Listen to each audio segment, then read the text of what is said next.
दूसरी तरफ हमें दिखाया जाता है कि आर्मी को अंडरग्राउंड यानी जमीन के नीचे एक घोंसले में बहुत से अंडे मिलते हैं जो कि फीमेल क्रिएचर ने दिए थे और गॉडजिला के लिए उनको हराना काफी मुश्किल हो जाता। आर्मी वहां पर एक बॉम्ब पर टाइमर लगाकर बाहर आ जाती है और जल्द ही वो बॉम्ब ब्लास्ट हो जाता है और सब के सब अंडे उसमें हट जाते हैं।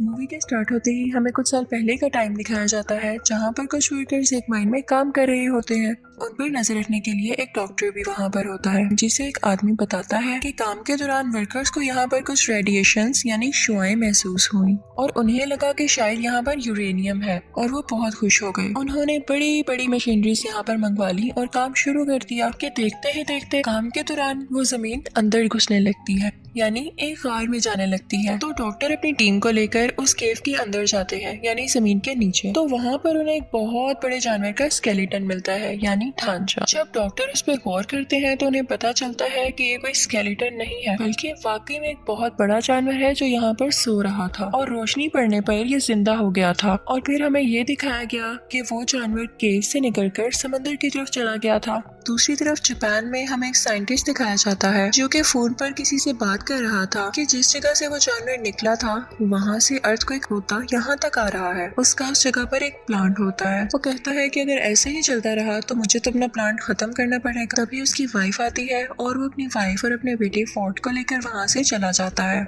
वो अपनी वाइफ से कहता है कि जो अर्थक्वेक के झटके आ रहे हैं ये मुझे कोई अच्छी बात नहीं लग रही, तो तब तक तुम मेरे प्लांट के पास मेरे कुछ टीम के साथ रहोगी। फिर हमें वही साइंटिस्ट एक लैब में दिखाया जाता है जो कि पता लगा रहा था कि असल में ये अर्थक्वेक के झटके आ कहाँ से रहे हैं, लेकिन उनमें से किसी को कुछ भी पता नहीं चल रहा था। तो वो कहता है कि सब मशीनरीज ऑफ कर दी जाएं क्योंकि हम नहीं जानते कि ये झटके किस चीज के हैं और कहीं ये हमें नुकसान न पहुंचा दें।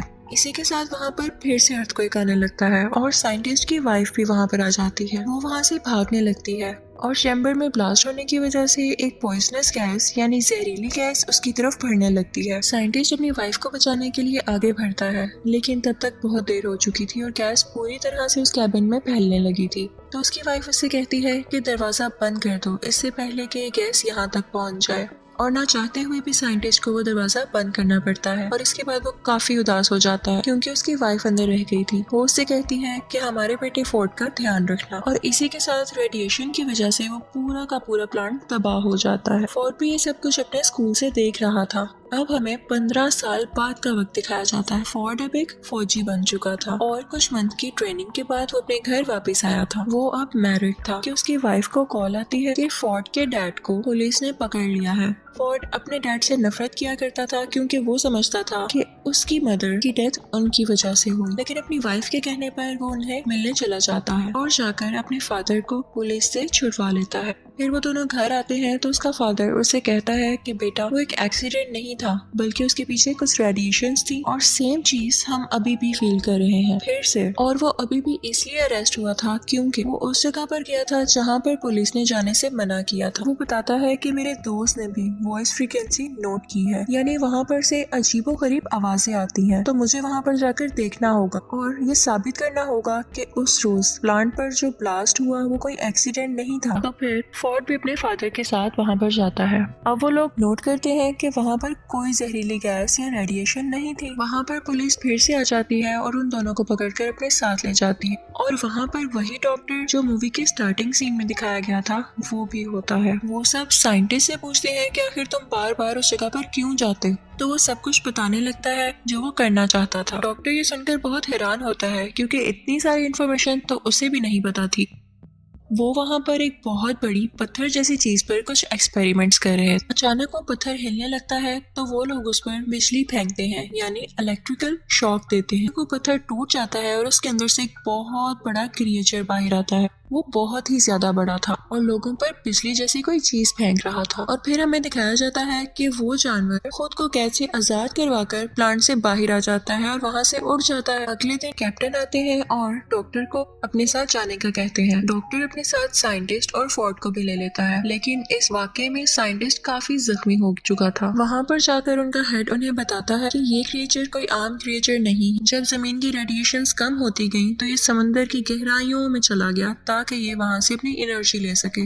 वो बताते हैं कि हमारी कंपनी को भी उसे ढूंढने के लिए बनाया गया था। वो आज तक नहीं मरा और उसका नाम गॉडजिला था। और ये वही जानवर था जिसे लोग अर्थक्वेक समझ रहे थे, और वो चलता चलता यहाँ जापान के एक प्लांट में आ गया, क्योंकि उसे कोई ऐसी जगह चाहिए थी जहाँ से वो बहुत सारी एनर्जी एक साथ ले पाता। इसी के साथ हमें दिखाते हैं कि साइंटिस्ट की वहाँ पर डेथ हो जाती है और वो सब लोग काफी परेशान हो जाते हैं कि आज तो ये मरे हैं, कल को कोई और भी मर सकता है। अचानक वहाँ पर हेड को कॉल आती है कि एक समंदर से अजीबोगरीब रेडिएशंस आ रही हैं और उन्हें पता चलता है कि वो क्रिएचर वहीं पर मौजूद है और वो वहाँ पर न्यूक्लियर बॉम्ब खा रहा था क्योंकि उसे एनर्जी चाहिए थी। लेकिन इसके साथ साथ उन्हें वहाँ पर किसी और चीज के भी सिग्नल्स मिल रहे थे। वहाँ पर कुछ लोग भेजे गए थे जो देखते हैं कि समंदर से एक बहुत बड़ा जानवर बाहर आ रहा है। वो दरअसल वही खतरनाक क्रिएचर था जो कि अब शहर में आ चुका था और सब लोग उससे बहुत ज्यादा डर रहे थे। और उसी के साथ हमें गॉडजिला दिखाया जाता है जो कि गुस्से से चिल्ला रहा था। अगले दिन टीवी पर न्यूज आती है कि वो क्रिएचर गॉडजिला से बचकर भाग गया। अब वो खतरनाक क्रिएचर समंदर में जाकर और भी जानवरों को अपने साथ मिला रहा। डॉक्टर की टीम मेंबर कहती है कि बहुत टाइम पहले हमें 2 अंडे मिले थे। एक अंडे में से एक जानवर निकलकर जापान के उसी प्लांट पर चला गया था और हम नहीं जानते कि दूसरे अंडे का क्या हुआ। उसे एक जगह पर सेफली रखवा दिया गया था। जब कुछ लोगों को वहाँ पर देखने के लिए भेजा जाता है तो वो लोग देखते हैं कि अंडे में से वो जानवर निकलकर कहीं जा चुका है। पता चलता है कि ये दूसरा अंडा उसी खतरनाक क्रिएचर का था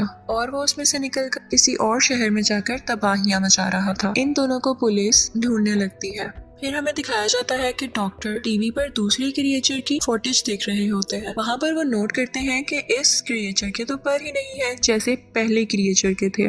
रिसर्च करने पर उन्हें पता चलता है कि ये फीमेल है और पहला क्रिएचर मेल था। अब क्योंकि फोर्ड भी एक फौजी था तो उसे आर्मी के साथ हर जगह भेज दिया जाता है कि वो उन क्रिएचर्स को रोक सके। दूसरी तरफ हमें कैप्टन बताता है कि वो क्रिएचर्स बहुत तबाही कर रहे हैं, तो हेड उनसे कहता है कि हमें इन्हें एक बहुत ही खतरनाक बॉम्ब से उड़ाना पड़ेगा। तो कैप्टन कहता है कि इससे तो उन्हें फायदा होगा क्योंकि उन्हें न्यूक्लियर एनर्जी चाहिए और इससे वो और ज्यादा स्ट्रॉन्ग होंगे। तो हेड कहता है कि हम इसके सिवा कर भी क्या सकते हैं, रिस्क तो लेना होगा। वो दोनों क्रिएचर्स अपनी एनर्जी रिस्टोर करने के लिए यानी रेडिएशंस को खुद में फिल करने के लिए एक समंदर में जा रहे थे क्योंकि समंदर की गहराई से उन्हें बहुत सारी रेडिएशंस मिली और गॉडजिला दूसरी तरफ उन्हें मारने के लिए आ रहा था। तो ये सब लोग भी उसी समंदर की तरफ बढ़ते हैं और वो न्यूक्लियर बॉम्ब भी अपने साथ रख लेते हैं। फोर्ड भी इन पर नजर रखे हुए था। वो बॉम्ब उन्होंने एक बोट पर रखा हुआ था। मेल क्रिएचर आकर उस बोट पर अटैक कर देता है और वो न्यूक्लियर बॉम्ब उठाकर वहाँ से चला जाता है। अब वो दोनों क्रिएचर्स उस बॉम्ब को लेकर वहाँ से दूर चले गए थे क्योंकि उन्हें वो चीज मिल गई थी जिससे उन्हें बहुत सारी एनर्जी मिलने वाली थी। आर्मी का और हेड का ये प्लान अब पूरी तरह जाया हो चुका था। वो लोग सोचते हैं कि हमसे तो कुछ भी नहीं हो पाएगा तो शायद गॉडजिला हम सबकी जान बचा ले। फिर हमें दिखाया जाता है कि वो क्रिएचर्स शहर में बहुत तबाही मचा रहे थे, लेकिन लकीली गॉडजिला भी वहाँ पर आ जाता है और आर्मी भी वहीं पर थी। फिर हमें दिखाया जाता है कि गॉडजिला इस क्रिएचर के सामने आ जाता है और ये लोग लड़ने लगते हैं। ये बहुत ही बड़े थे और लड़ते लड़ते बहुत चीजें डिस्ट्रॉय कर रहे थे, तो सब लोग पीछे हट जाते हैं।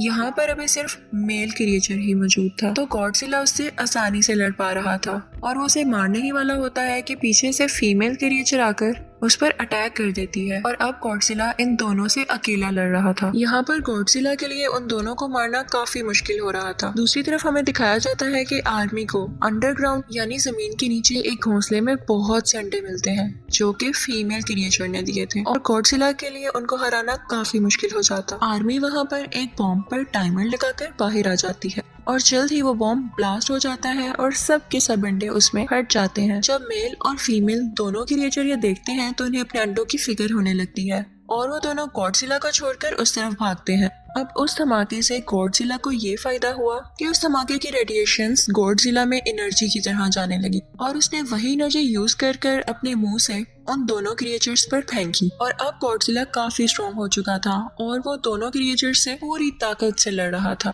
और यहाँ पर गॉडजिला मेल क्रिएचर को मार देता है। तो ये देखते हुए फीमेल क्रिएचर को काफी गुस्सा आता है और उसे इस बात का भी गुस्सा था कि आर्मी ने उसके अंडों को मार दिया, तो वो फोर्ट की तरफ बढ़ती है। लेकिन गॉडजिला उसे पीछे से आकर पकड़ता है और उसका मुंह खोलकर अपने मुंह से सारी की सारी रेडिएशंस उसके अंदर डाल देता है, जिसकी वजह से उसे बहुत पेन होने लगती है और वो मर जाती है। फोर्ड भी यहाँ पर काफी जख्मी हो चुका था, लेकिन आर्मी उसे ठीक करने के लिए वहाँ से ले जाती। अगले दिन हमें गॉडजिला दिखाया जाता है लोग समझ रहे थे कि वो मर चुका है, लेकिन वो थक चुका था और अपनी आंखें बंद कर कर लेटा हुआ था कि अचानक वो उठता है और वापस समुद्र में जाने के लिए चलने लगता है। वो इनफैक्ट यहाँ पर किसी को कोई नुकसान नहीं पहुंचाने आया था। उसकी दुश्मनी तो बस उन खतरनाक क्रिएचर्स से थी और अब जैसा कि उसने उनको मार दिया तो वो वापस समुद्र में चला जाता है। और अब दिखाया जाता है कि फोर्ड भी अपनी बीवी और बेटे के पास चला गया था और सब कुछ यहाँ पर ठीक हो जाता है। इसी के साथ मूवी भी एंड होती है।